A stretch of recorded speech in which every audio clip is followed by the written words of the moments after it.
The pure eternal spirit dwells in the castle of 11 gates of the body. By ruling this castle, man is free from sorrows, and free from all bondage, attains liberation. In space, he is the sun, and he is the wind and the sky.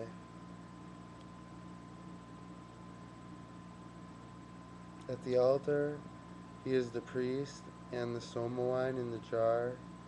He dwells in men and in gods in righteousness, and in the vast heavens, he is the earth, and the waters, and in the rocks of the mountains. He is truth and power. The powers of life adore that God who is in the heart, and he rules the breath of life, breathing in and breathing out. When the ties that bind the spirit to the body are unloosened and the spirit is set free, what remains then? This in truth is that. A mortal lives not through that breath that flows in and that flows out. The source of his life is another, and this causes the breath to flow.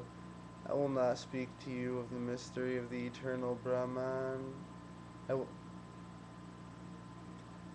I will now speak to you of the mystery of the eternal Brahman, and of what happens to the soul after death.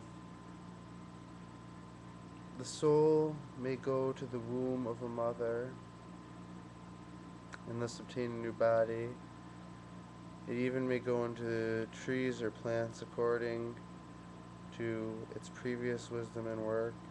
There's a spirit who is awake in our sleep and creates the wonder of dreams. He is Brahman, the spirit of light, who in truth is called the immortal. All the worlds rest on that spirit, and beyond him no one can go. This in truth is that. As fire, though one takes new forms in all things, that burn the spirit, though one takes new forms in all things that live. He is within all, and is also outside, as the wind, though one takes new forms in whatever it enters. The spirit, though one takes new forms in all things that live. He is within all, and is also outside, as the sun that beholds the world is untouched by earthly impurities, so the spirit that is in all things is untouched by external sufferings.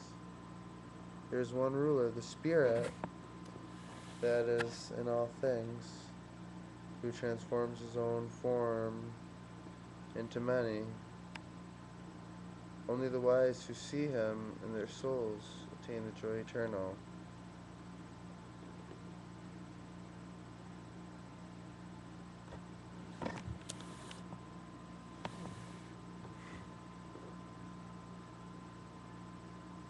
He is the eternal among things that pass away, pure consciousness of conscious beings, the one who fulfills the prayers of many. Only the wise who see him in their souls attain the peace eternal. This is that. Thus they realize the ineffable joy supreme. How can this be known? Does he give light, or does he reflect light? There the sun shines not, nor the moon, nor the stars. Lightnings shine not there, and much less earthly fire from his light. All these give light, and his radiance illumines all creation. The tree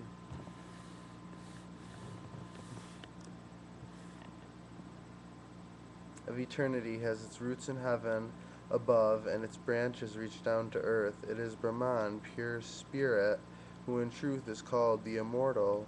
All the worlds rest on that spirit, and beyond him no one can go. This in truth is that. The whole universe comes from him, and his life burns through the whole universe, and his power is the majesty of thunder. Those who know him have found immortality.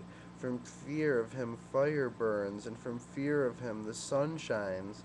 From fear of him the clouds and the winds and death itself move on their way. If one sees him in this life before the body passes away, one is free from bondage, but if not, one is born and dies again in new worlds and new creations.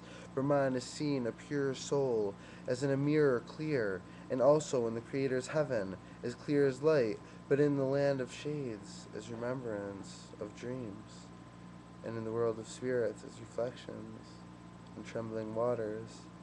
When the wise man knows that the material senses come not from the spirit, and that their waking and sleeping belong to their own nature, then he grieves no more. Beyond the senses is the mind, and beyond the mind is reason, its essence. Beyond reason is the spirit in man, and beyond this is the spirit of the universe, the evolver of all. And beyond is Purusha, all-pervading, beyond definitions. When a mortal knows him, he attains liberation and reaches immortality. His form is not in the field of vision. No one sees him with mortal eyes. He is seen by a pure heart and by a mind and thoughts that are pure. Those who know him attain life immortal. When the five senses and the mind are still, and reason itself rests in silence, then begins the path supreme. This calm steadiness of the senses is called yoga. Then one should become watchful, because yoga comes and goes. Words and thoughts cannot reach him, and he cannot be seen by the eye.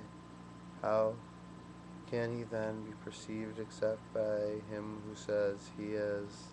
In the faith of he is, his existence must be perceived, and he must be perceived in his essence. When he is perceived as he is, then shines forth the revelation of his essence, when all desires that cling to the heart are surrendered. Then a mortal becomes immortal. And even in this world, he is one with Brahman. When all the ties that bind the heart are unloosened,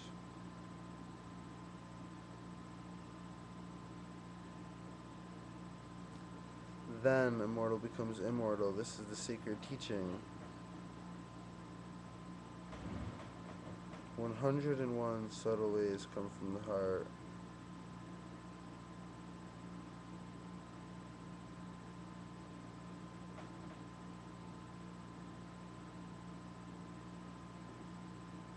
"101 subtle ways come from the heart.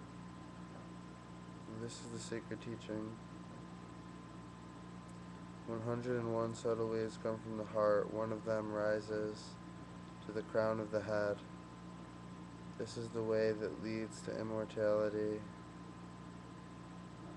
The others lead to different ends. Always dwelling within all beings is the Atman, the Purusha, the Self, a little flame in the heart.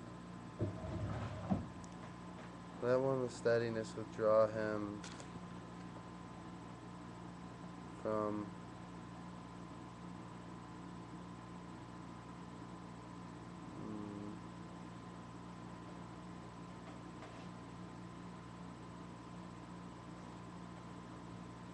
withdraw him from the body, even as an inner stem is withdrawn from its sheath. Know this pure, immortal light. Know in truth this pure, immortal light. And Nachiketas learned the supreme wisdom taught by the God of afterlife, and he learned the whole teaching of inner union, of yoga, and then he reached Brahman, spirit, supreme, and became immortal and pure. So in truth will anyone who knows his Atman, his higher self,